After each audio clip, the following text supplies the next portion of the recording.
Yellow, welcome to episode 18 of the Four Wide podcast. We are not four wide. There's only three people here. That is problematic. So therefore, we are three wide. We are three wide.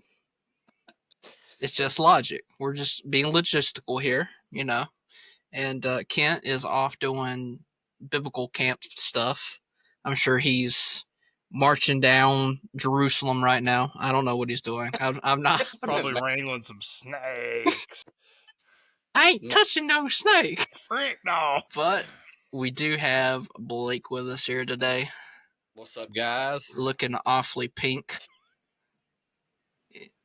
Like, it's a wonder I'm on, but it's good to be with y'all, boys. Feel you. Well, we've been blessed with your pink face. It is a dude. I don't know if it's just your camera on your phone that makes you look that pink, but you look. My face does kind of look like a Benadryl right now. It looks like Hope beat you up before you came on the podcast. Let's go to the next topic. Okay, we got Austin with us. Say hello, Austin. Greetings, Deutschland. What kind of language is that? That is Dutch. So greetings, Deutschland. It's great because we have new listeners from the Netherlands. Well, we did. Yeah, they're gone now. They obviously killed our European. We still got the hallmark of Brazil going on and Ecuador, so we're good. Brett holding us down in Ecuador. That's right.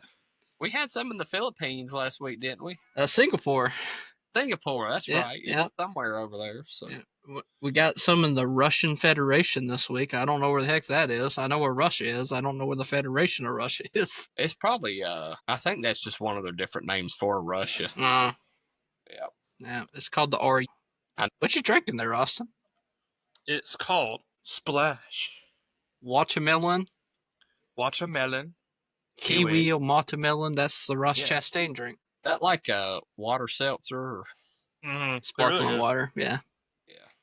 They're good for you. You should try them. Well, there was racing this weekend. Y'all watch racing this weekend? There was racing. Yeah, once the first stage ended, there was a lot of racing on Sunday. I mean, the Xfinity race had a ton of crashes too. Yeah. I mean, that one was wild. But we will start with the truck race, which is probably, that's probably the storyline race, I would say. I mean, you end up having a really good battle towards the end of the race between three trucks. You had Raja get his first win this year, second career win, I do believe, right? Because he won at Las Vegas last year. So, then had Corey Hyman, Lane Riggs fighting at the end to see who could try to pass each other so they could get up to Raja, and they just sat there and fiddled around for 10 laps and let Raja get way ahead of them. So that's just younger drivers, I guess. But overall, guys, what were your thoughts on the truck race? It was a universally entertaining race, I felt like. Yeah, I'll be honest. It's probably, when it comes to pure racing, I thought it was the best one out of this weekend for sure. I really enjoyed that last part of the race, that battle to the lead that you were talking about. I was going to ask y'all, what do y'all think? What do y'all think Lane and Corey could have done differently there? Because I was thinking, like, do you just go single file to, like, get to the leader, or do you try to pass? Like, what do y'all think? I mean, and I know, like, we're kind of Monday morning quarterbacking it, but what do you think would have been the best thing for them to do there? I think if you're in Rick's position, especially the way that the air works on all the cars now, if you get them, you let Heim and him get side by side, then you run your different lane, you might be able to scoot by both of them. Yeah. I think that might have been your best chance. But then I guess it comes down to the whole thing about points, right? Is that one position worth, that many points? Is it worth fighting 15 laps for compared to a win where you get playoff points? Yeah. So, I mean, I've never drove a truck, car. I mean, I drove my Nissan, but I'm only on the highway. I don't have to go or anything. So, good sound effect. Yeah. Put it on the TikTok. Kent, that's your job.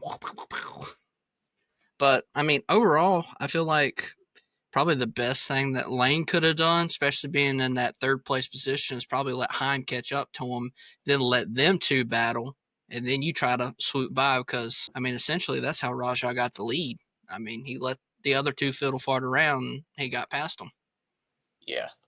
I thought I definitely thought that Corey, Heim, and Lane Riggs definitely had winning trucks. I know this kind of sounds off, but I don't know if between all three of those that Rajah was the most wingest truck. I think Heim or Riggs probably had the faster one, but I think they just took each other's air off each other so bad that Rajah was just able to run away with it. But I'm happy for him. I think Rajah is super good for the sport.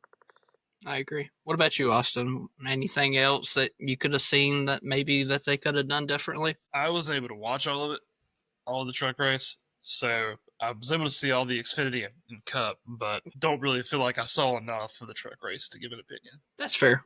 Yeah. I mean, with any of these cars, I mean, you could even speak for the Xfinity car. If you're too wide and you're using the air off each other, it really makes it, especially on these 1.5-mile tracks, you can just straight up just zoom by somebody being that third car truck if you play your cards right.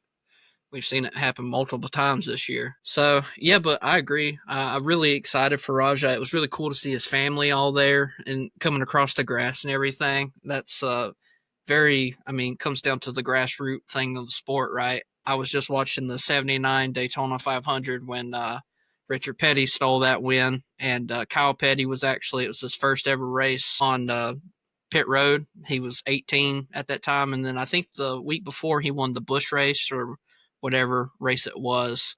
So what's Kyle Petty got to do with it? I know. That makes me think about one thing about Rajah. I remember I took our friend John Small to a truck race, I think 3 years ago down in Charlotte. And I remember Rajah was running in the ARCA race at that time. And he's still trying to make a name for himself. But man, and I don't know if you knew it, Cole, but he was actually a student at Winston-Salem State. Yep. He just graduated, I think. Yeah. And the first time I ever kind of figured out who Rajah was, Winston-Salem State took like tour bus loads of people down from Winston down to Concord, and most of turn one at the ARCA race was red in support for Rajah. When he was starting to work his way up through the crowd, man, that crowd was going crazy. I'm like, this dude's got some potential. Yeah. Like, man, he's really come a long way since that ARCA race I saw him race in. So I was stoked for him. I like him a lot. Well, he's definitely got, the money behind him, being able to have Mr. H on the car week to week. I mean, having Hendrick's cars, that's a prestigious name to have across your car. You kind of have to live up to the hype now, especially with the 5 car in the Cup Series. You see those colors, that's what you think of as you think of that 5 car. So it's tough shoes to fill, and I feel like a lot of people are hard on Rajah, but also I feel like Rajah is hard on himself too, in all honesty, because he just wants to do the best that he can. And I would say having those colors on your truck, even your Xfinity car, if you're like Corey Day, I mean, I imagine that's tough week in, week out, be compared by, the guy that's the top guy, quote unquote, in the sport, debatably, depending on who you ask. So, well, and I think your guys like and Larson and those guys, I've noticed a lot of Cup guys have been down in the truck series a lot more lately.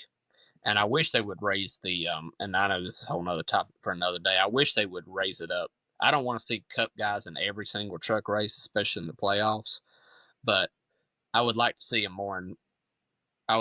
in more races than just 5 a year per driver. I think 10 would probably be a more ideal one, because you make the people like the Rajahs of the world better, or at least somewhere between 5 to 10. I think 5's a little bit too much, or excuse me, 5's a little bit too less. But don't worry, Corey LaJoie will take care of that for you this year. Yeah. He's got like 7 starts. Yeah, he's gonna have fun racing in front of 12 fans, man. Yeah, it's gonna be great. Yeah, maybe he can win a few of them over. He might be able to win a few and over, but I don't know about him winning any truck races, in all honesty, because, I mean, the competition in the truck series is amazing this year. What I remember, man, he should have won that truck race at Daytona last year. I mean, he's pushing. Him and this other truck just get way out. I'm thinking, like, dude, you're a cup driver, and you should know that. Like, even just as a basic fan, I know that you don't want to get too ahead of the pack because they're all just going to kind of like get up close to you and be able to come by you. And I'm like, what are you doing? Yeah, it's not, the 79 Daytona 500, but where that's what you want to do is you want to push out as far as you can, get you that gap. But now if you do that, you're just a duck in, sand. You're not even in water. And your truck's going to go into quicksand mode. It feels like, I'm just like, what are you doing, bro? So hopefully, I would like to see him do well. I think it would help his reputation a bit if he did. Maybe it would give him a little bit more confidence on the post race show for Amazon Prime. So I thought overall he was doing well up until about that last 20 minutes, and I don't know what happened in that last. But poor guy was struggling. Yeah, we'll get to it when we talk about Cup, but yeah, that was, man. Alrighty. Well, I mean, another thing, but I feel like we talk about it every week, is Corey Heim. I mean, another race Corey Heim could have won. And me and Austin were talking about this on our, we usually have a phone call after every race weekend. He'll call me and call me. So, because I never answer the phone because I'm usually either working or doing something, but Corey Heim's running out of time to be... Haha, time. He's running out of time to essentially tie Greg Biffle, much less pass his record of 9 wins in the Truck Series, the all-time record. So, looking at the tracks that are coming up, these are tracks that, I mean, he's got a chance to win every week. I mean, he's not a fantastic road course racer, so like Lime Rock and stuff, it's kind of like, I don't really know. Lime Rock's a bit of it's not a very technical road course. Yeah. So if he carries as much speed, it doesn't matter. He just run over the grass, I guess, at this point. He'll be fine.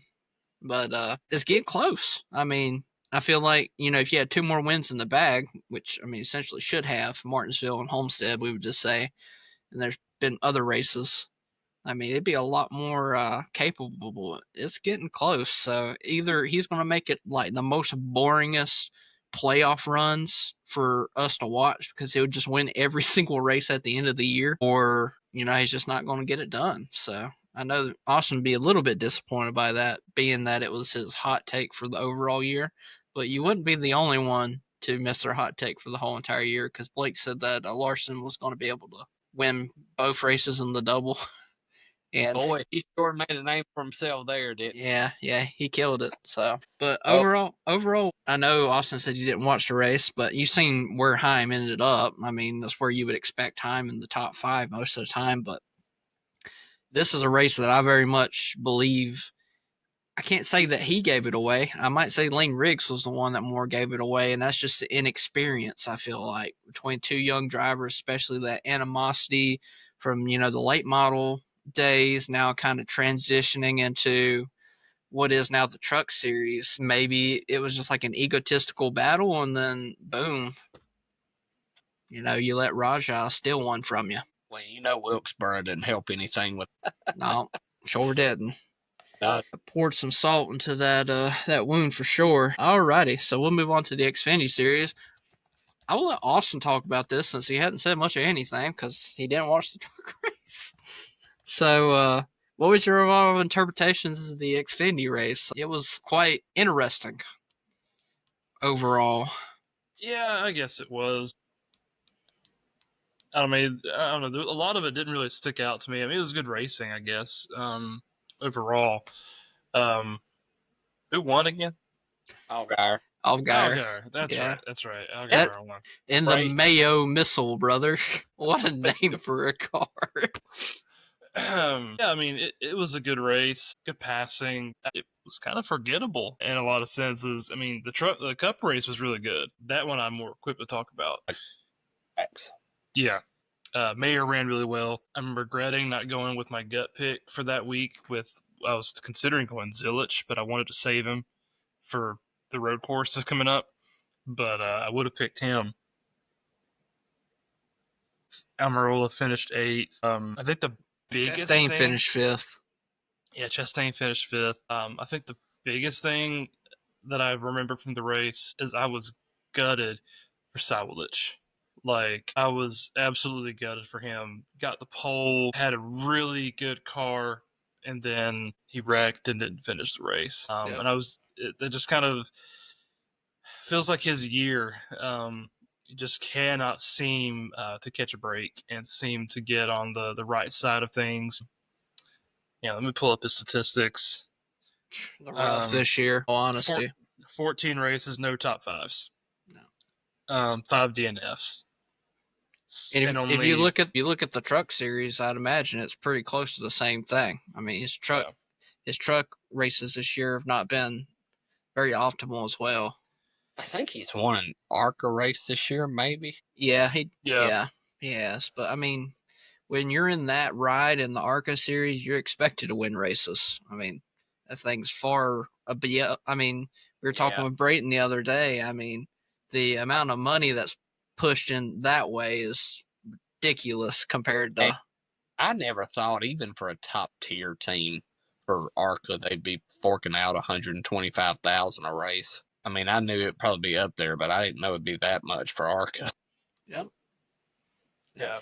So, pretty disappointing year for him. He's only finished on the lead lap in 6 races this year. So, I mean, brutal statistics. And so, here at Nashville, he had a prime opportunity to have a good finish. I mean, you starting on pole at a place where track position clearly matters.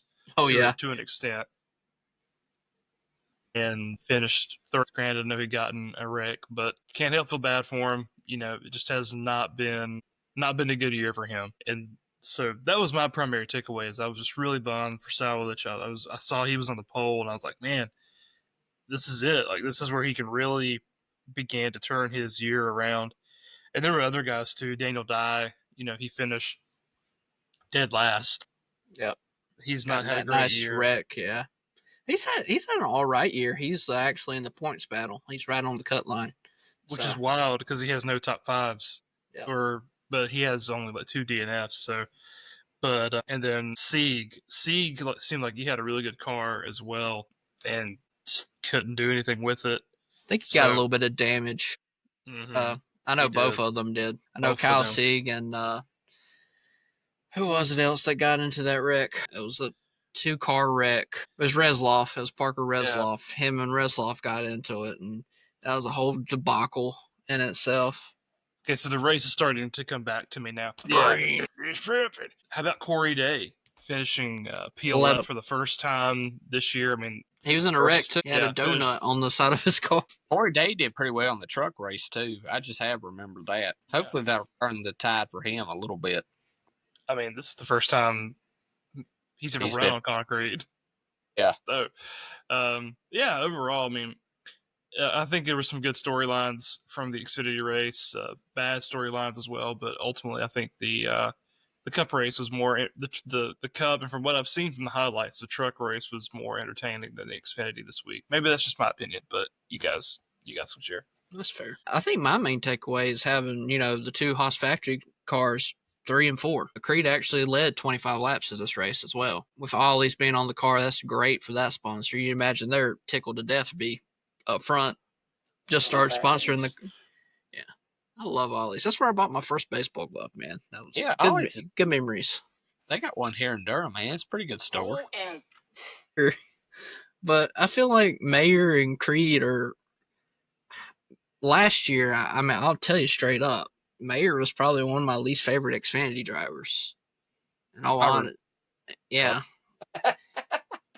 But I don't know what it is. I feel like not being in, junior equipment this year has kind of humbled him in his own. But, his interviews are still, he's still him. Don't get me wrong. But it seems like he's matured a little bit over last year and this year, which, I mean, you're going to see, especially these drivers being so young. But I swear, man, Sheldon Creed's got to win a race at some point, right? I mean, he's putting himself in the position. I mean, you would think sometime or another one's going to fall his way. But yeah, I was thinking I think a couple of takeaways for me was like, oh my gosh, is Sheldon Creed going to win a race or finish second?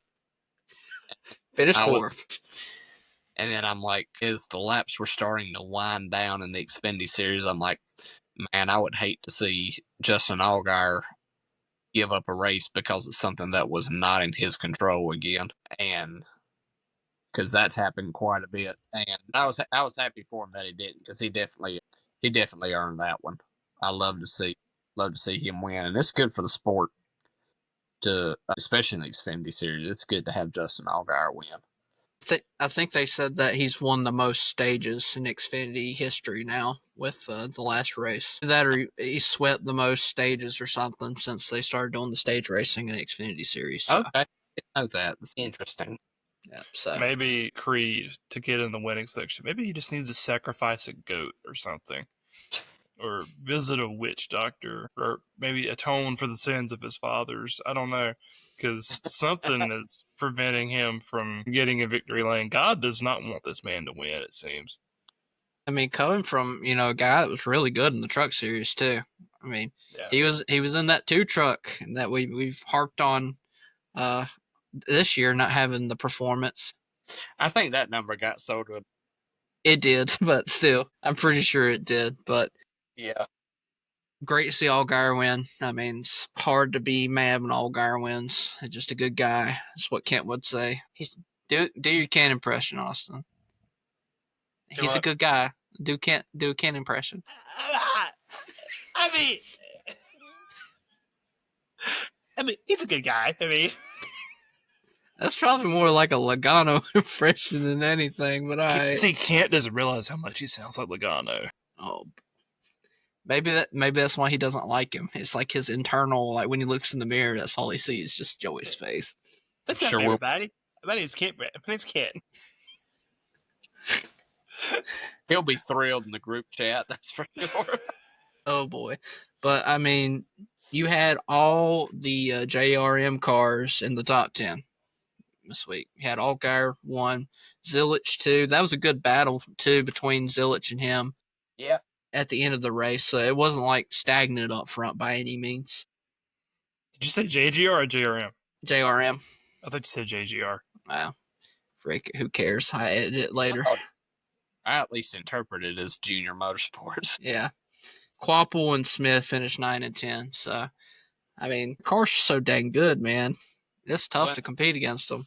And especially with Chastain. Yeah. I mean, heck, 5 of your top 10 cars are JRM. Yep. Like, fantastic. I mean, literally the top 10 is Junior Motorsports, Haas Factory, RCR, and that's it. One JGR car, Eric Almirola. So all the top 10 are all big name teams. What a shocker, right? Shocker. But I mean, the last few weeks we've been seeing like AM Racing getting in there, and we've been seeing Jeb Burton get in there. We've seen Colleague get in there. It's been very in and out. So, alrighty, boys, we're going to move to the big salami here. We're going to talk about the Cup race. There's a lot of storylines here. What would be something that you guys want to start out with? What do y'all want to talk about? Prime coverage was...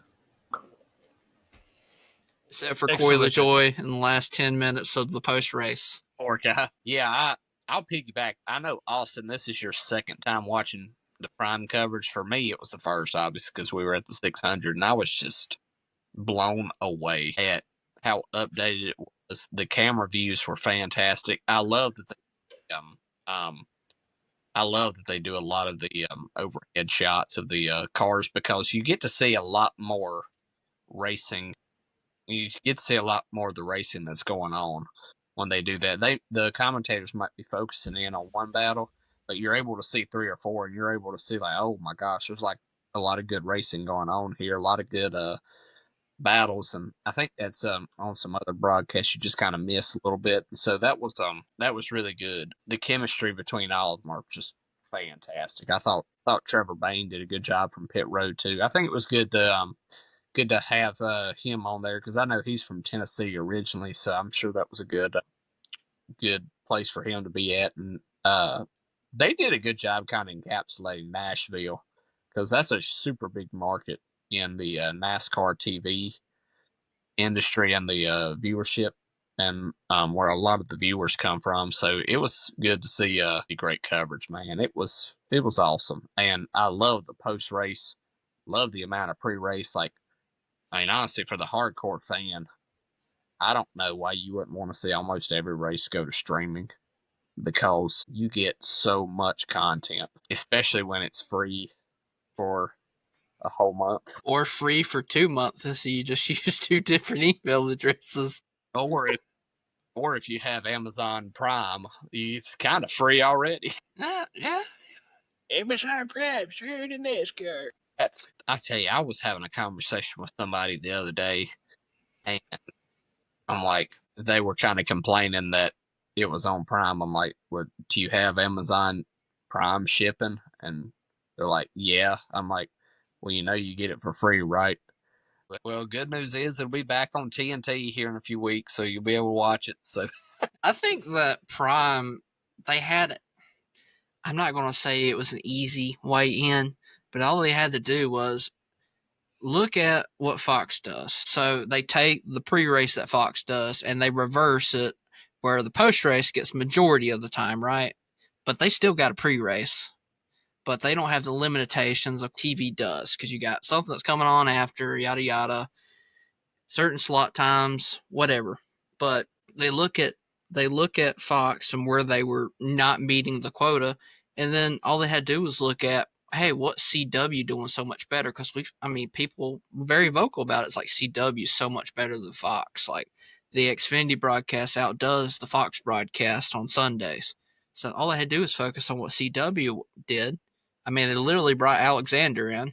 I mean, it just worked out perfect for him, in all honesty. he's a good play-by-play announcer.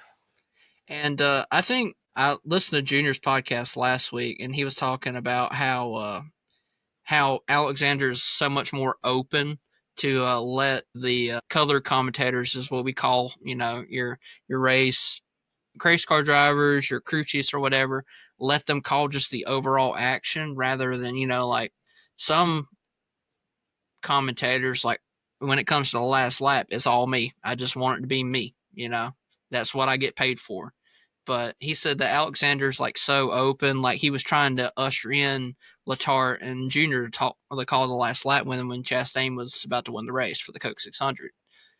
So I feel like that's great in itself, but they don't have the limitations that Fox does. And I think Larry Mack kind of encompassed this. He was on Door Bumper Clear last week, which fantastic episode. I love Larry Mack so much. Great. He's so friendly when you ask for like a picture or an autograph too. Yeah, he's one of the good guys in the sport, but that's what he said. It's just like, if you're expecting Fox to be able to compete with this on, cable, it ain't happening, because there's just too many limitations. And he said kind of what we said before. Take all the pre-race coverage, move it to the post-race. That solves a lot of your issues, and then just start working on your camera angles. And then I think what Prime does the best is they make the race like it's a movie. They hit multiple storylines, so you're not just having one plot. So like Fox, it's like point A to point B. That's watching a Fox broadcast. You start the race, you end the race. But with movies and books, there's so much like subplots going on at the same time. You got different characters, different stories, you have different developments. This just comes from like the English major in me and writing in general. They're making it a story rather than an event. And I feel like that's what Prime does the best. That's what nails it home for me. Yeah.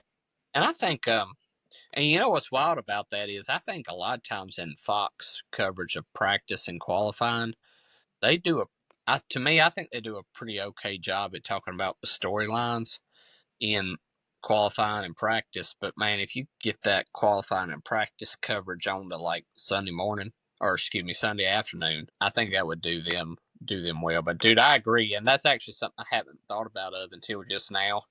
But I think you put it into words what I was thinking, right? Because I noticed that they would go through the field, and it was so methodical on how they bring in that storyline too.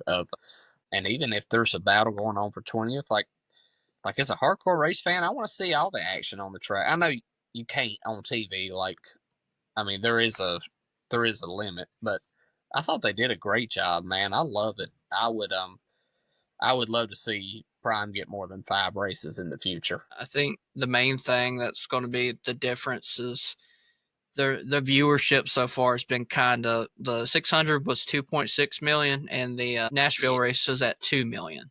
So they're still struggling.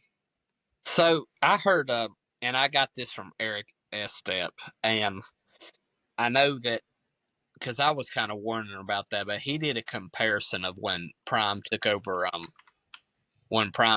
Thursday Night Football, because Prime took Thursday Night Football over from like cable, like network television, right? Where on network television you're obviously going to get a lot more viewers, but when you do side by side of what the NFL lost on the first year and what NASCAR's losing, it's about the same. So in a sense of like, just because when you compare it to other sports, like NASCAR is, I don't want to say losing an equal percentage of what other sports do, because I'm trying to be a positive about it, but it's not like the numbers sound bad, but it's not horrible for streaming, I guess is what I'm trying to say. And I think it'll take some time to build that back up, but I did think it was kind of unfortunate that the Coke 600 got like less than 3 million viewers, though. That's not Still, great. I mean, considering, I don't know, I don't consider that as much of a loss, considering it's not on cable TV. It's not on over the airwaves type of network. Considering that to an extent, even though there is a free trial, some people don't want to sign up because of a paywall, right? So I think the fact that there was still that kind of an issue, 0.7 million, still pretty good. I mean, yes, it's a decline.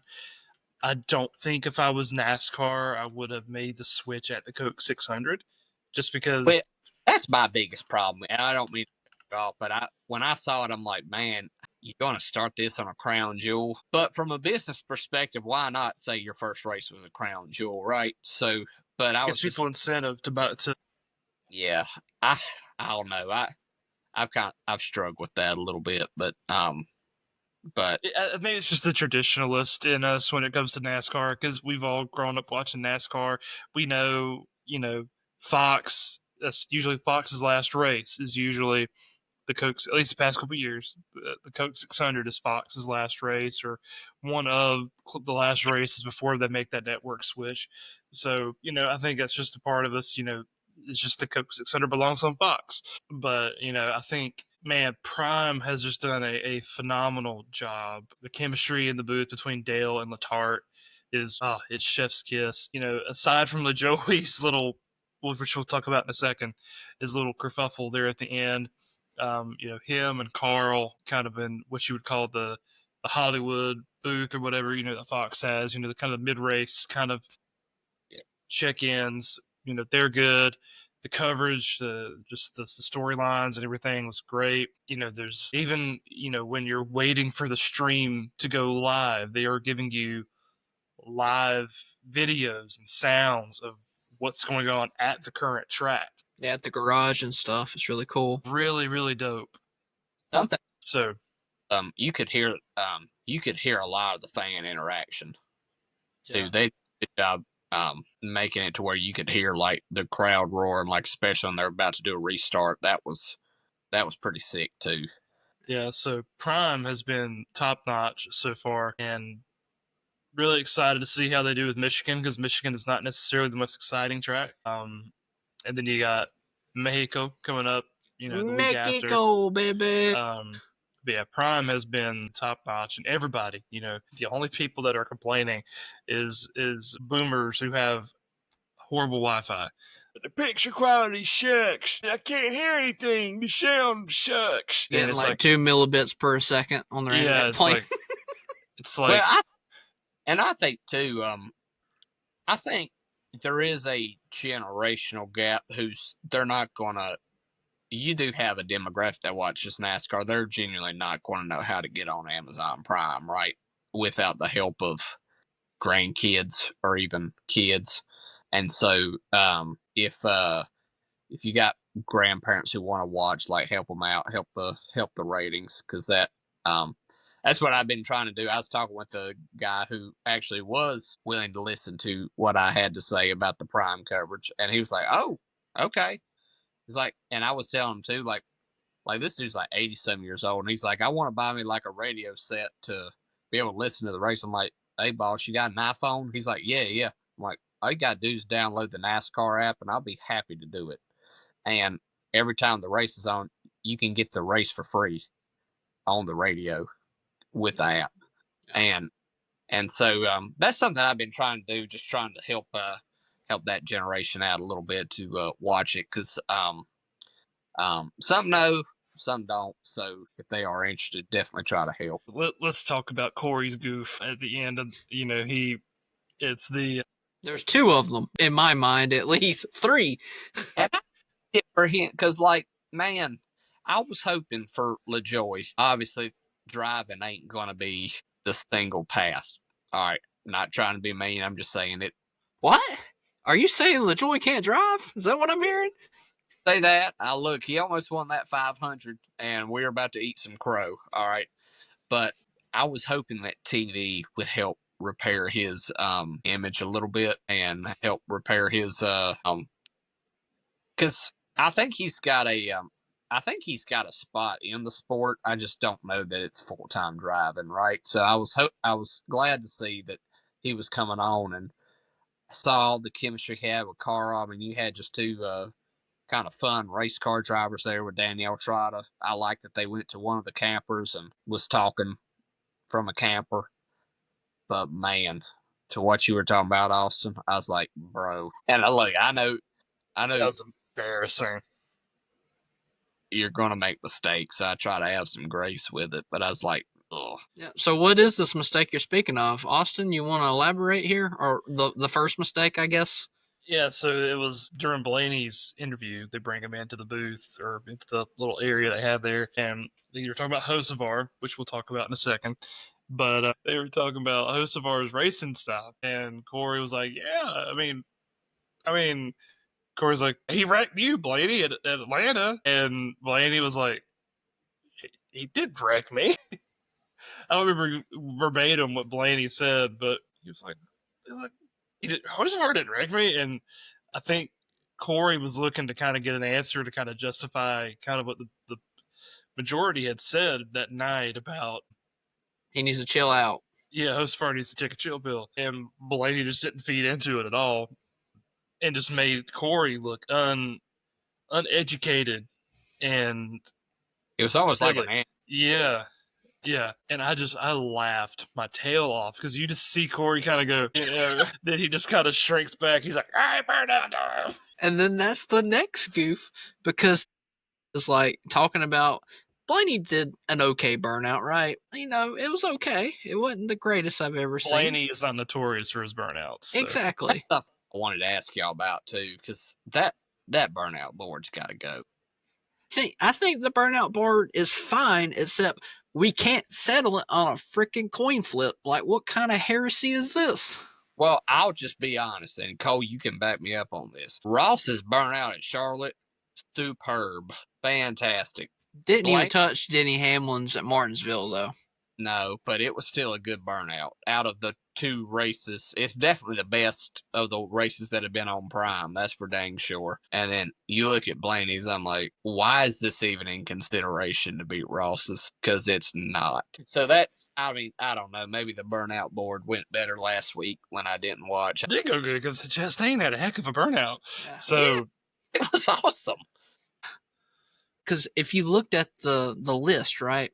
So it had Chastain's number 1, and then it had Hamlin's at Martinsville, I think, number 2. And I'm like, I don't even know. Like, Jesse Love's burnout at Rockingham this year was insane. I don't know if you guys seen that. Yeah. So I don't necessarily know. I feel like they just put Chastain's P1 because it was the first Prime. So they're like, this is totally biased. Like, I'm going to put it right here. Yeah. But then you're like, all right, we're going to settle this on a coin flip because I want to be fair. I'm like, yeah, I don't know what I'm like, that's horse crap. Like, yeah, if you're going to do a burnout board, do it right. Just say, hey, man, you didn't make it, but hey, you had a good time doing it. No, he's like, We're going to set it on a coin flip. And he's like, oh, it's tails. Wow. Well, it's like if the two burnouts were, well, okay, I could potentially see a time you do that, but I'm like, Blaney, I mean, he's famous for saying why he doesn't do a burnout after a race, and it's like, they're not comparable at all. So I don't know. I don't know what all that was about. That was probably obviously my least favorite part of the coverage. And then, I'm sorry, I'm unloading. This man at the end, literally at the end of the coverage, is like, let me pour one out for Ricky Stenhouse Jr.'s playoff hopes. He's 6 points out. Like, you idiot. It's not like this one wreck has destroyed his chance. All he's got to have is somebody that's in front of him wreck 2 races in a row, and then he's got a 15-point gap on him. Yeah, I know that they like to drink right after the. There's no way he was hammered if that's what you're going to claim. Oh, no, I'm not claiming he was hammered, but what I was saying is, like, I know they like to drink a little bit, and I think that probably adds into a little bit of the core crowd they're trying to go for. But I was like, dude, you're not that inebriated, or you're probably not even buzzed. Like, I have no idea what the excuse is, so I don't know. That was just good segue, Cole. Right? Yeah. Segway, Austin. Go ahead. I'll let you take care of it, buddy. Care of it. Let's hear it. Say it. Wait, really? No, Hocevar, I'll take care of it. No, I'm kidding. You go. So no, you do it. Okay. So Hocevar wrecked Ricky Hocevar, Stenhouse. right? Go. Yeah. It was early race, and that's kind of the main gripe that I've heard so far. Is this was fairly early in the race. I think. Was it at stage 1? Because I think stage 2, the first wrecks in stage 2 that kind of started the whole mess was Bowman absolutely shipping the corner wrong and just lost it and hit Noah. It was after that because stage 1 went green. Yeah, so it was early though. It was early in the stage then but it's very debatable. You got the people that love Hocevar say it's not Hocevar's fault, it's Ricky's fault for coming down. Then you got people that typically just don't like Hocevar. It's not even Ricky Stenhouse supporters because there's not many out there, and I love Ricky. I'll be the first one to tell you I love Stenhouse. He's a good guy. 106, lap 106. Okay, so, but anyways, the whole ordeal to me, right, is this is just me speaking here. This is just my general consensus. The lane at Nashville is just where Ricky was, right? That is the optimal race line that everybody in front of him was running. It's just a little bit above the bottom, so you're not running right against the bottom of the concrete.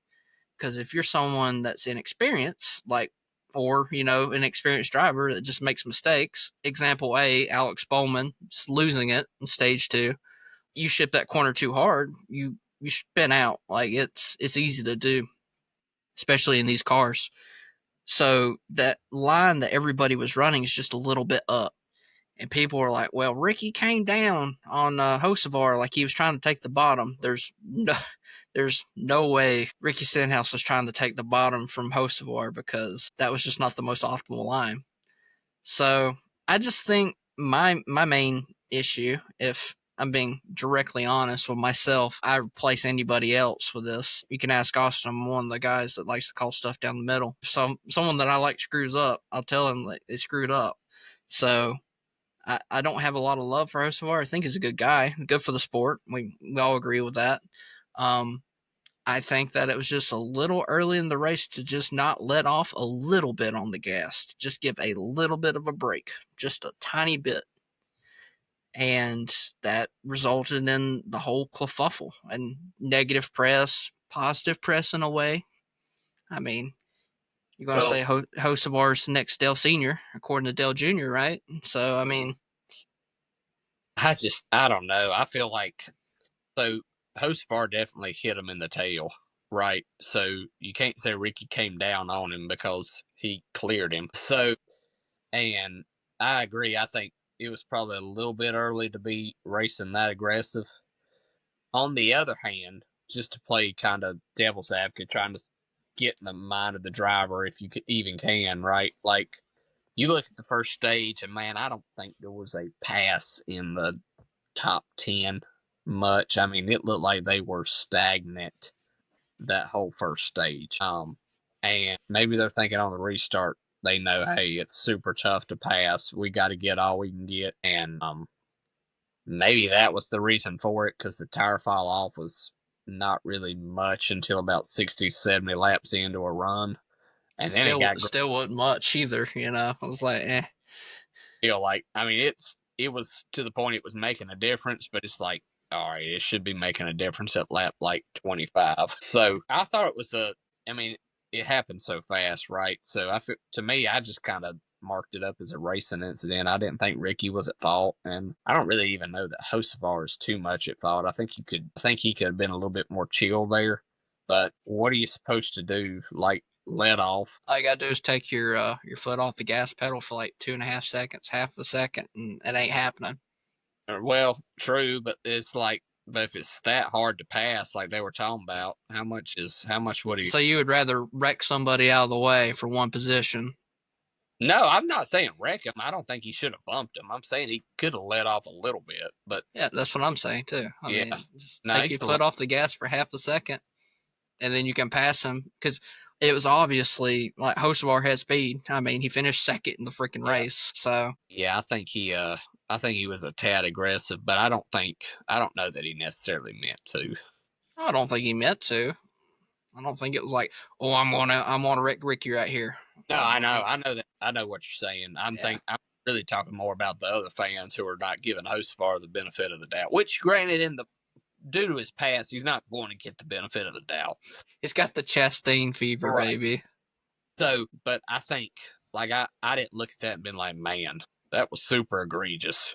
Right? It wasn't like Kyle Busch and Ron Hornaday at Texas in the trucks. Lord. Yeah. So, what about you, Austin? Let's hear it from your perspective here. I think he did it to the wrong guy. Yeah. I don't think Ricky. I mean, Ricky's the kind of guy that'll wait around at your parking lot and take your teeth, and keep them in his pocket. But then beat your. The main guy for Spire was talking on a podcast. I think it was on DPC. Yeah, Jeff Dickerson. Yeah, he was talking about the situation, and he was saying that he didn't advise Carson to keep racing the way he is, not for the car's sake, but for Hocevar's sake. He said that Ricky is not going to wreck him. He's not. Ricky's going to wait for him after the race and beat him up. So, that's basically what he said. Ricky's not the type of guy who's going to wreck you in the middle of a race. He's going to be the type of guy that's going to find you after the race and settle it that way. And so he said for Hocevar's best interest, he needs to chill out a little bit. And, all the veterans across the board on the Prime post-race show said the same thing. Carl, Dale, they all said the same thing. He needs to be a little less defensive in his interview and try to diffuse situations before they blow up. Carl was saying, it's not fun when that payback happens, because he's been on the receiving end of it. Junior said the same thing. So, I don't think it's as egregious as everybody is saying. Carson does have that reputation, though. He had that reputation in truck. That's why Blake hated him for the longest time. I mean, he was a menace in the truck series. Like, he should have been parked multiple times. So, he has that reputation, and it's carried over some to the Cup Series. There's a time and a place for it. I do think early in the race, probably not the time to ship somebody into the fence, whether that's your intention or not. Probably not the best time to do that. You still got 200 laps left to go. Yeah, I do think it's good for the sport, though. It brings drama. It brings attention to the sport. It's going to bring Carson fans. It's also going to bring him enemies. He's very much building himself a Joey Logano reputation already. Thing is, though, I mean, to be fair, this is the first real consistent amount of time he's been up front. That's my thing. He don't know how to race up front in Cup because he ain't been up front. So, this year he's consistently been up front. He's going to learn them lessons. He's going to learn the lessons of how you pass the right way, how to gain on, a leader, how to defend the right way. He's going to learn all these lessons. But the thing is with NASCAR fans is like Joey, my favorite driver, Joey made a lot of mistakes early on in his career. Dang near about killed Denny Hamlin. And NASCAR fans have yet to forgive him for those mistakes he made earlier on in his career. Joey's even said, he's like, I guess people don't like me because of things I did early on in my time in NASCAR. So Hocevar is going to this situation and situations down the road. It's going to bring him fans, but it's also going to bring him people that hate him.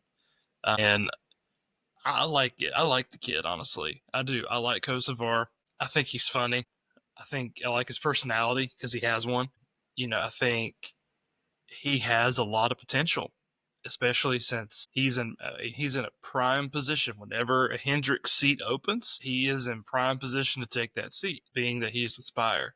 He's young. I mean, he's what, like 23, 24, something like that, like 22. Like that's a kid to me.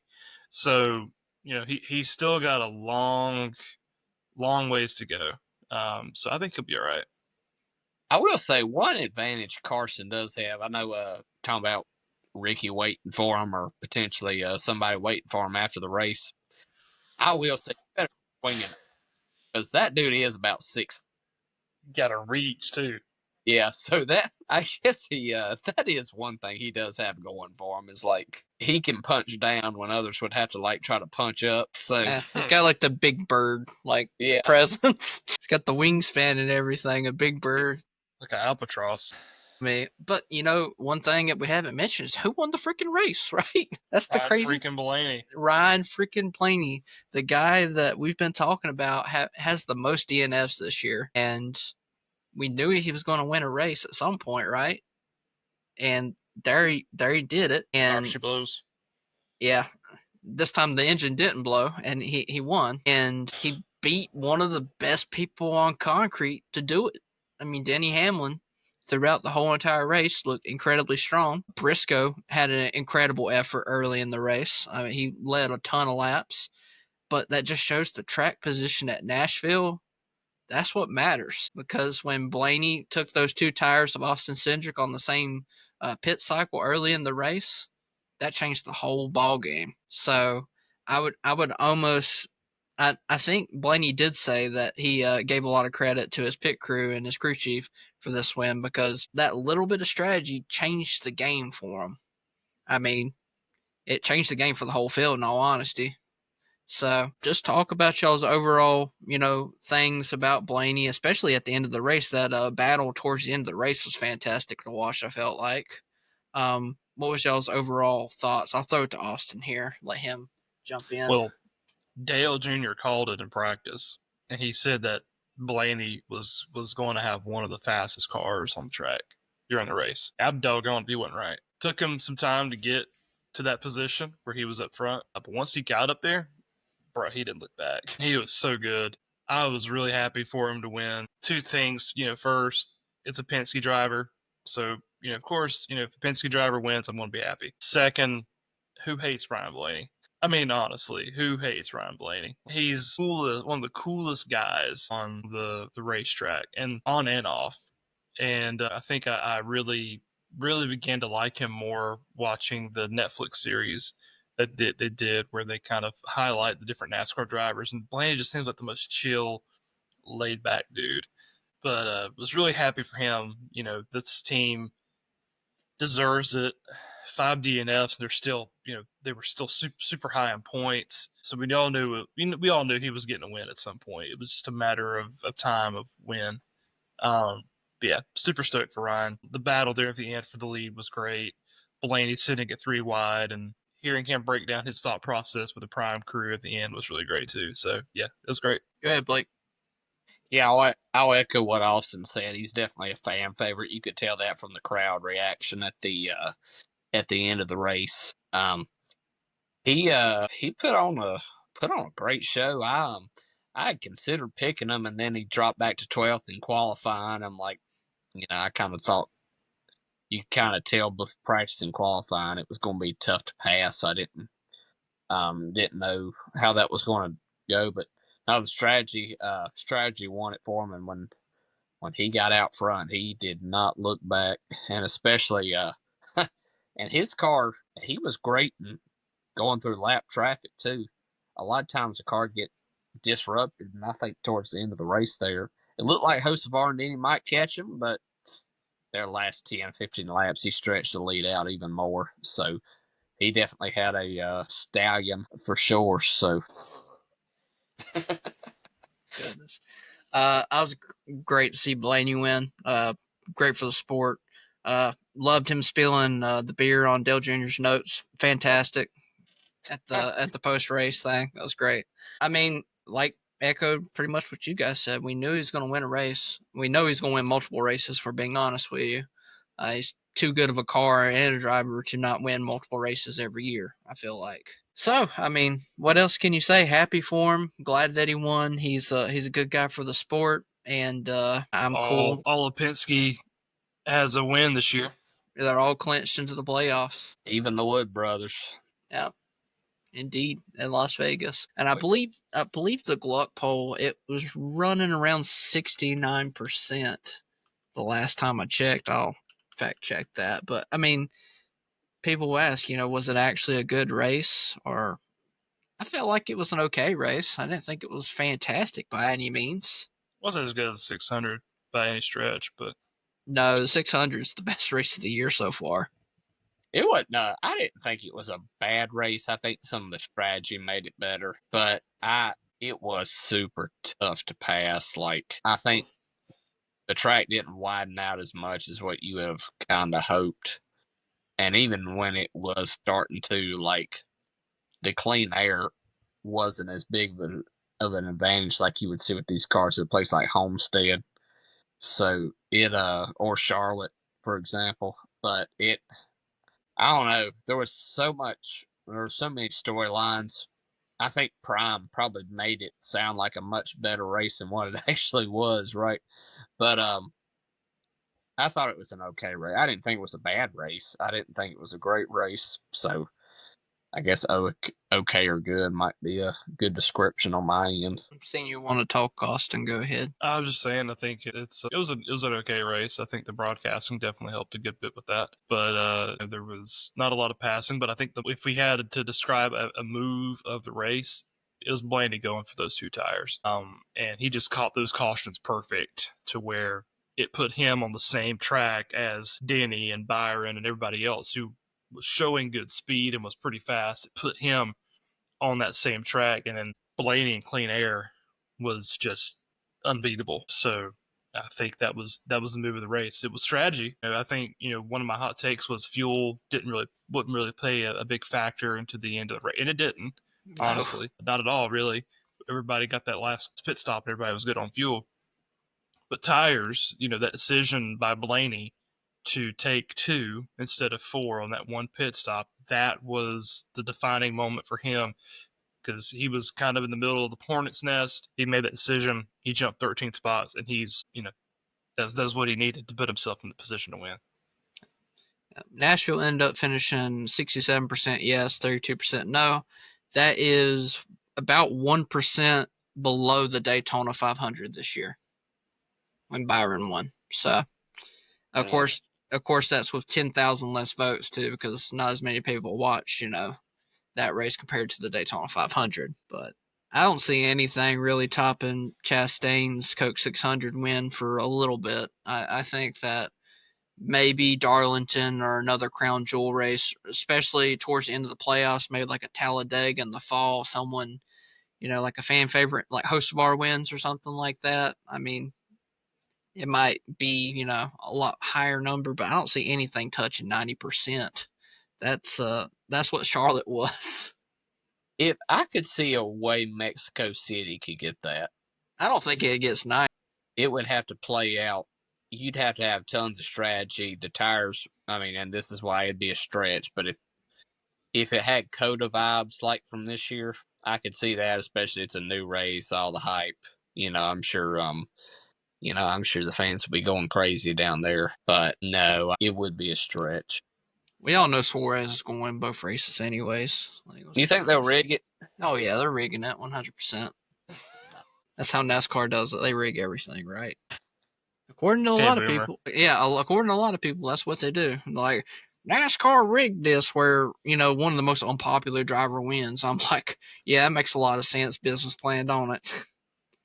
I'm not saying Suarez is unpopular, because he's actually fairly popular. Every race I go to, I see a lot of Suarez stuff. But we are moving on to Michigan International Speedway in Brooklyn, Michigan.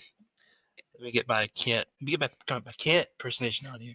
Oh my goodness. But before we get to that part, we have to discuss the truck open drivers first, because Cup, there is no open drivers this week yet. And no Xfinity this week either. Yeah, no Xfinity. Yeah, it's going to go straight to Mexico City for the Xfinity guys. But gal, excuse me, can't forget the truck race. We got a couple of guys making starts. Lawless Allen returns in the one truck this week. He's been doing really good in ARCA. He's in the top 8 in points, I think, for ARCA. I mean, he's doing pretty dang good. So Morgan Bird is in the 2 trucks. That 2 trucks facilitate different drivers every week. Got Carson Hocevar in the 7 truck this week. And that's a home track race for him. Ross Chastain in the 44 once again. 66 of Luke Stenhouse, and then of course not listed on this yet. Corey LaJoie is making his start at Michigan in the 07 truck this week. So don't forget that. So that is all. I think you actually probably have a chance to have a great battle between Hocevar and Chastain at that track. I think after hearing the drivers you listed off, I'm already kind of excited. I think you're going to have some good battles. You think Hocevar flips off Ross Chastain if he wins? He would have big cojones if he did. I know Ross wouldn't do it to him because Ross is not that kind of person. But no. Yeah, that's basically it. All right, Kent, voice, go ahead. So go back with me if you will, guys. And the man wouldn't work. You are. I swear, is Kent on the podcast? Did he pop in? What's going on here? From everybody. 2008, Michigan. Right, we're talking about the history of Michigan. 2008 was a pretty significant race, at least the first race of the year. So to set the kind of the scene for you, Dale Jr. in 2008 jumped ship from DEI to Hendrick Motorsports to drive the number 88. Went from 8 to the 88. Crater. Was considered a controversial move at the time. But he was coming off of a 1-win season in 2006 and a completely winless season in 07. Dang it, Teresa. Yeah, dang Teresa. So, coming into MIS, the first race of 2008 at Michigan, Junior had gotten off to a really solid start that year with Hendrick Motorsports. He had 6 top 5s and 10 top 10 finishes. So he was third in the points at that time. But on this particular day, Junior's team did not have the speed needed to make a run for the race win. So they had to go down the strategy. Late in the race, Yuri Jr. chose to leave Dale on the racetrack for the final run to the finish. However, the radio messages were conflicting in regards to prioritizing track position over fuel. So over the radio, Dale, he expressed his confusion, and the team started to run 2 laps short of the magic number needed to finish the race with fuel. But with single-digit laps remaining, their bed's already made, right? They have no other choice. They're counting on Dale to save 2 laps worth of fuel. And with 6 laps remaining, David Reagan pitted from the lead, promoting Junior to second. And he was pursuing the 26 of none other than Jamie Mack. The issue was that Jamie's number 26 had enough fuel to reach the finish and pressured Dale into running out of gas. So he's hanging on to that chance of victory. Dale passes Jamie and was in the lead when a caution halted the race with just a few laps remaining. Interesting. So under the yellow, 88 remained on the track while Jamie dove to pit road for more fuel. And on the ensuing restart, Dale held the position over future teammate Casey Kane until the yellow came out on the final lap. He won under yellow. We don't do that anymore. But he won under a yellow checkered. Caution was called. Checker flag was waved and the white flag. He won and collected his first career victory with Hendrick Motorsports. And Michigan would continue to be a very friendly place, Dale Jr., because if you guys remember, man. 2011, this is where he broke another long winless streak. Winless streak. I think it was 2012. Yeah, that was wild. So, according to Hendrick Motorsports, it was 2011 is when he broke his streak at Michigan.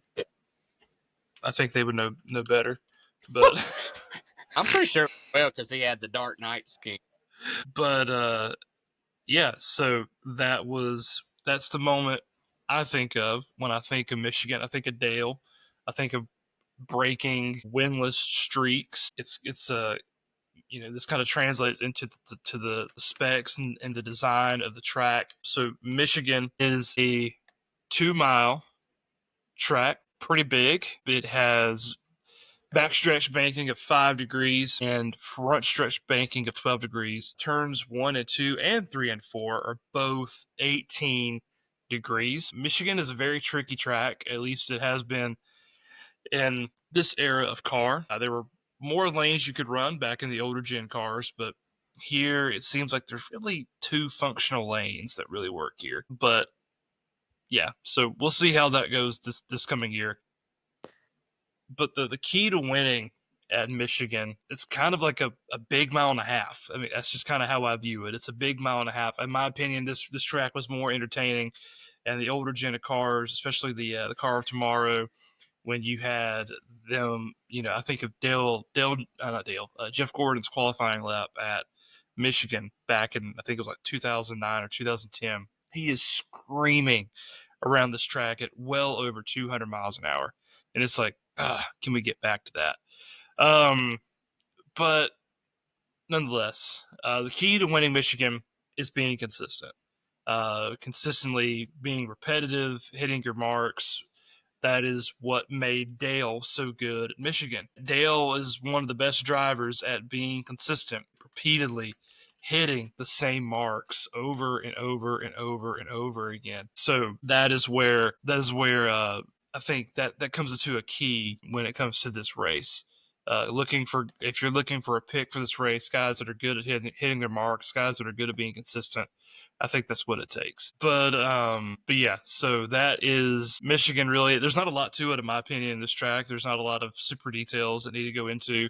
It's a basic 2-mile wide track, 18 degrees banking all the way around the turns, and really, there's 2 lanes that function with passing. So at this point, I will pass it on to Blake, who will tell us it's gonna rain. It's gonna rain, boys. Alrighty, we got Michigan. Track was repaved, so back in that early 2000s, mid 2000s range, they repaved them suckers good. So track's still trying to come in. It's still not like a high line kind of track. So the track's going to be pretty smooth. Tire wear might be the focus of a little bit. They are going to try to bring another left side tire compound, the same one that was in Charlotte. They are trying to focus on the left sides. In my opinion, the success has been minimal. I still don't think you're quite at the rate you would like to, but when it comes to Michigan, we'll start with the trucks. They are going to run 5 sets of tires are available for the race, and they're going to run the same compound that they did in Vegas, Texas, and Kansas. 15-inch diameter tire. I think that should less tire there will be beneficial, but for the cup race, they're going to have 7 sets for 400 miles. Don't be surprised if you see a lot of pit strategy, like you saw at Nashville this week. It might be tires might not make too big of a difference, so don't be surprised if you see some 2-tire stops, especially on your right side tires.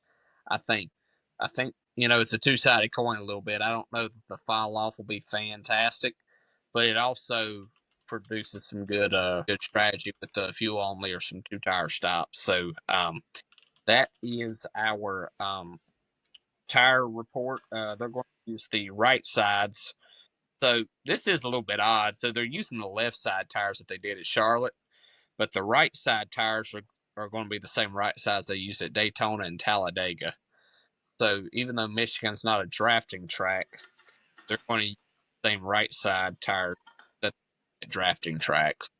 So interesting to see how it'll work out. Tons of I think tire wear in this new car is kind of wild, even 4 or 5 years in.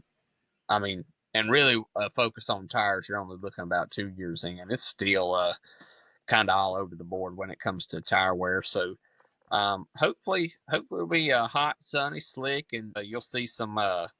You won't have as many races on the track prior to this weekend, so I think that should help the tire wear at least in the first half of the race a little bit. You do have ARCA running too. Yep, sure do. Friday. What kind of tires they running on them marker cars there, Blake? You know, I wish J-Ski would have told me. Leaking where he gets all his resources. But I know that I do know that is a General tire and not a Goodyear tire, though. Obviously. Yeah. It's not like it says it on the spoiler. Yeah.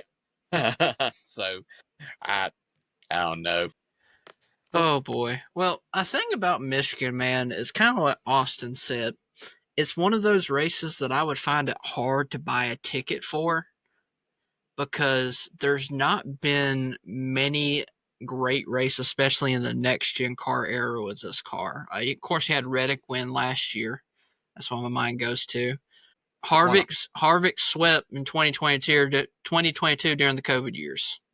That's probably the main thing that's ever happened in the next gen car for Michigan, I feel like. I know in 2018, Clint Boyer won a rain shortened race. That was his second win of the season at that point, which is crazy to think. Clint Boyer won 2 races in a season for Stewart-Haas. That was phenomenal. But I mean, past 2014, really been no races where I'm like sitting there like, yeah, I would love to buy a ticket to go there. Yeah, it's still been one of those. I remember back when I think this might have been 2015 or 2016. NASCAR tried a high drag package, and I think Matt Kenseth led like 180 of 200 laps. So they've definitely used Michigan as a chance to try to test some stuff. And I know during it was actually right before COVID, you almost had like a drafting, like an Atlanta in a way. Where it was just kind of like 2x2 a lot of time. But Logano led. I mean, he still dominated that. And then I know Harvick won, like you said, those back-to-back in COVID years, and then 2023. But it's definitely not, like you said, one of those that's been like, woohoo, Michigan, you know? Yeah. I think it got better since they've gone to one race, though, personally. They got a lot of seats to fill, too. I think it says the seating capacity is around like 58,000. Yeah. Which is wild. You're not getting a sellout there. I mean, on top of infield, too. Yeah. There's no shot that it's selling out, even with it being a one race dealio. But it's been kind of a staple of NASCAR's been going there for a while. I mean, in all honesty. So it might be one of those tracks at the end of the day, a couple years later, they try to add a few more tracks. It might be one of those that gets axed if the racing just doesn't provide, or that they tear seats out, in all honesty. You know what I think saves that is it's right in the manufacturer's backyard. Because it's right near Detroit. Yep. I think that's probably the biggest thing that helps that track. So you'd have like maybe a whole bunch of executives and stuff buy tickets, for like Ford Motor Company, Chevrolet, and Toyota probably does, even though, I don't think their manufacturing is based in Michigan, obviously. It's in the United States now. It's not shipped over. They're more in Kentucky. Yeah, so. But at the end of the day, I can't sit here and tell you guys, Michigan's going to be one of those fantastic racetracks to go to because the atmosphere is not, especially with the seats being so distributed at that point, you're not going to feel a ton of energy like you would like at a Coke 600 or Darlington where you're like neck and neck, your knees are touching with the person beside of you.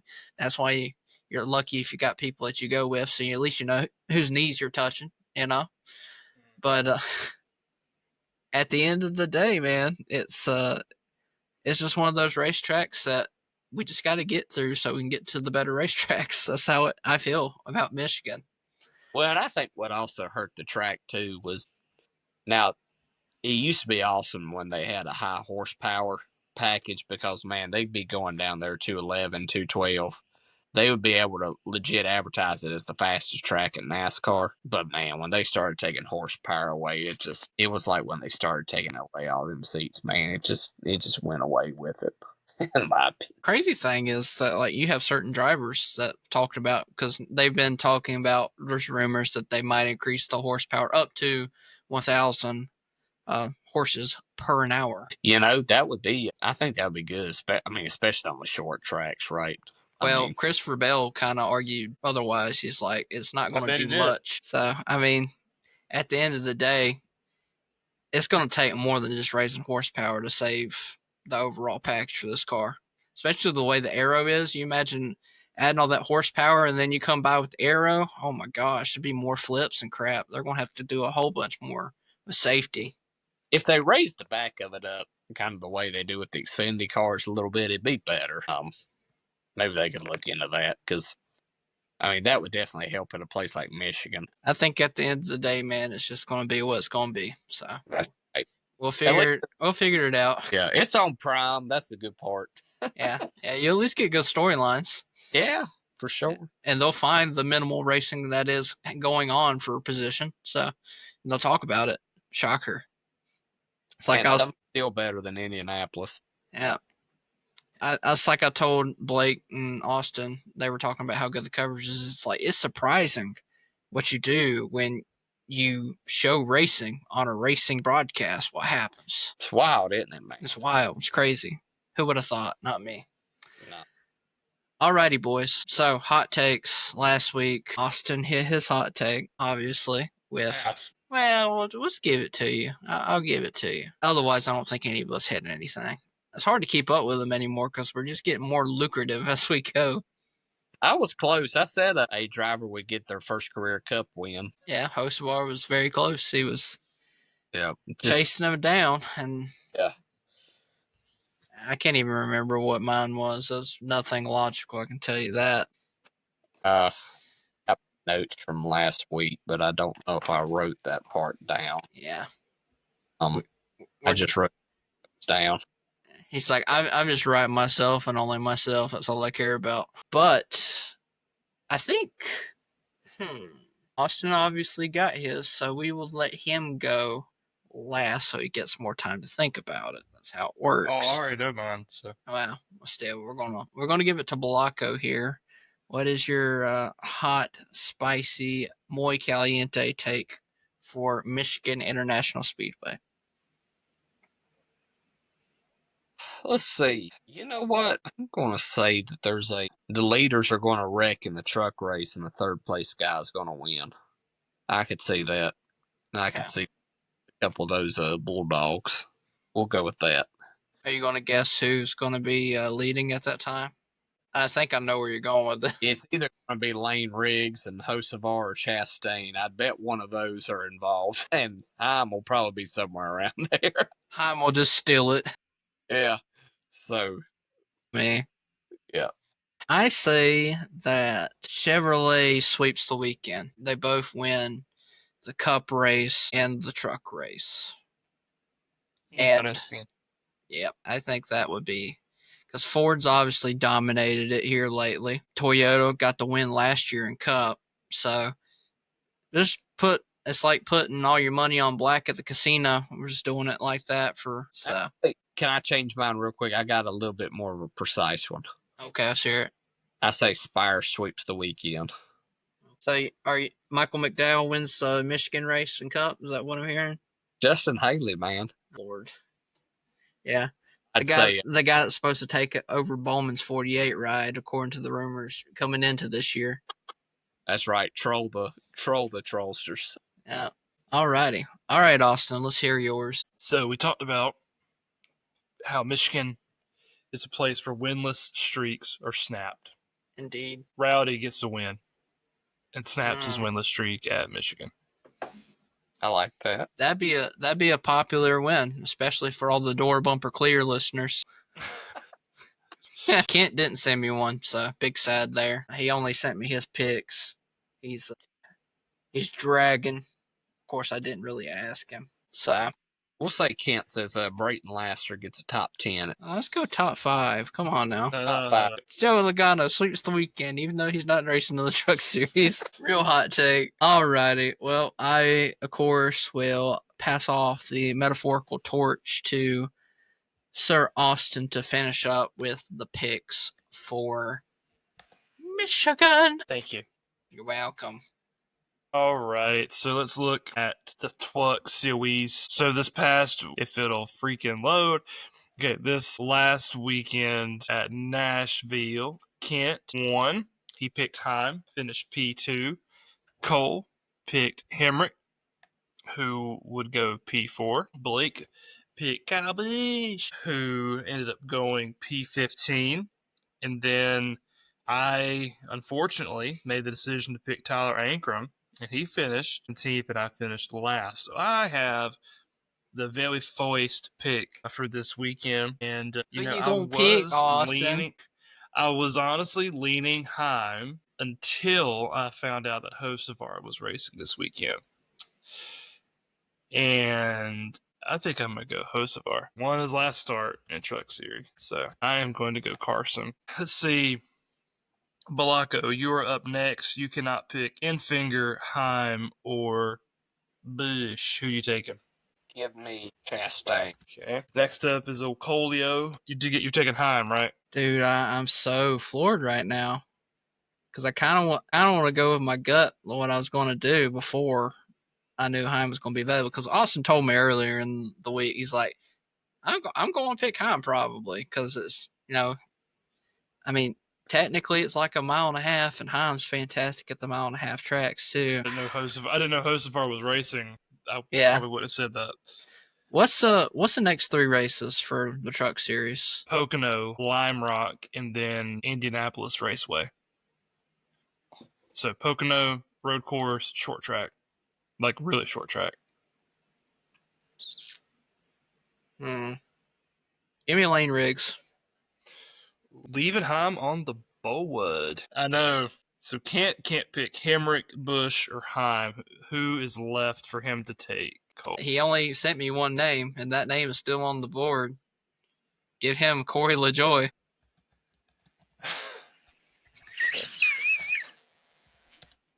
Hang on. I actually got a red Solo Cup over here.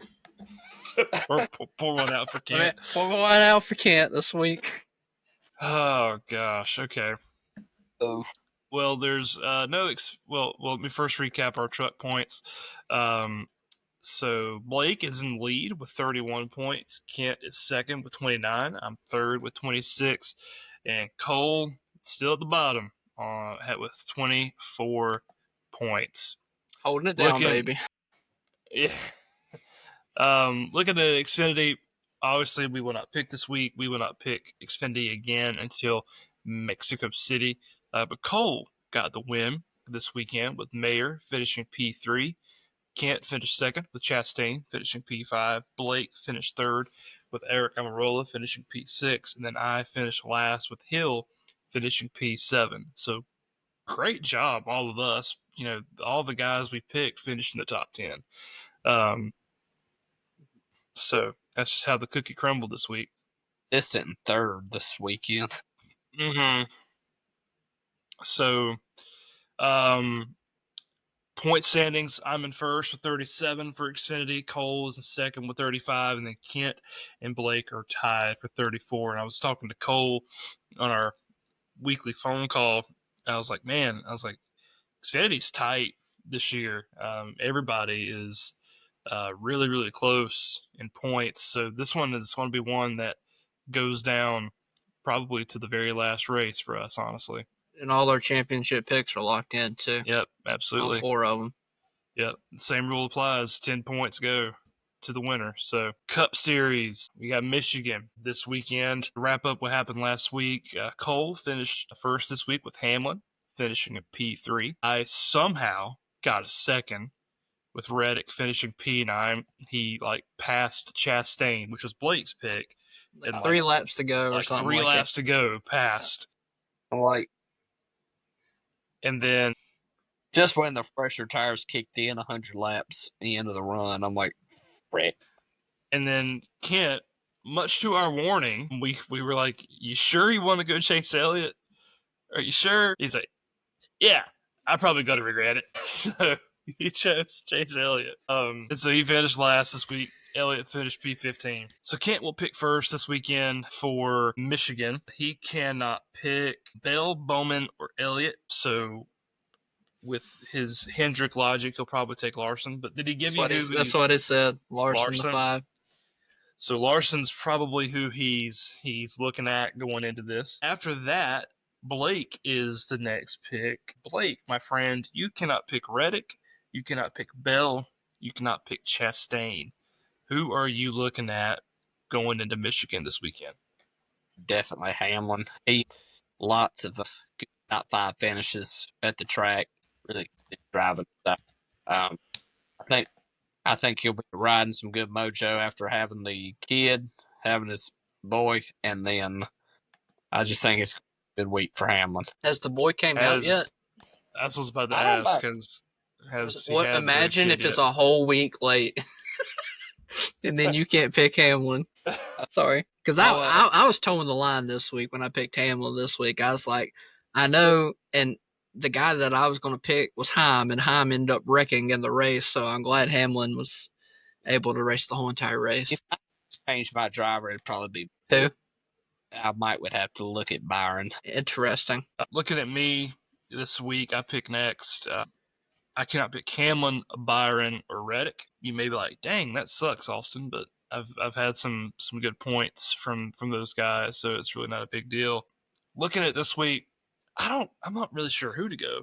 Honestly, just because it's Michigan, I'm considering, and because wouldn't mind having first pick for Mexico City, especially since we get 2 practice sessions to judge time and pace off of. I'm kind of potentially considering going with a legacy car. That's not a bad idea.